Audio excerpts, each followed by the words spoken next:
Mesdames, Messieurs, bonjour. Ravi de vous retrouver pour cette nouvelle édition du JT Cultures et Marchés. Nous commencerons cette émission en évoquant le risque de baisse de la demande mondiale de céréales.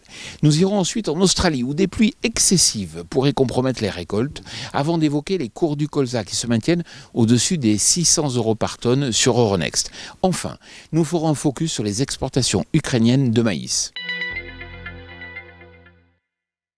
La détection de nouveaux cas de grippe aviaire pourrait se solder par une diminution de la consommation de céréales en alimentation animale. Côté export, c'est pas mieux avec, je vous le rappelle, un blé français toujours pas compétitif et une situation inquiétante aux États-Unis.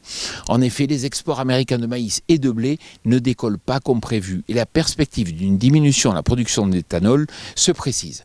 Un climat plutôt morose côté demande qui pourrait peser sur les cours. Prudence donc. On attendait des récoltes records en Australie, aussi bien en blé qu'en canola.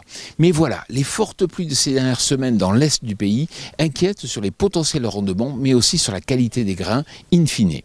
Alors on a pu déjà observer des premières parcelles inondées et la récolte risque de se compliquer si les pluies persistent. Depuis quelques semaines, les cours du colza restent au-dessus des 600 € par tonne sur Euronext. Quelles sont les raisons de cette fermeté ? Tout d'abord, les inquiétudes sur le développement des cultures en Australie dont je viens de vous parler, mais aussi les rendements décevants du canola au Canada. Deux facteurs qui ont porté les cours à quasiment 650 € par tonne.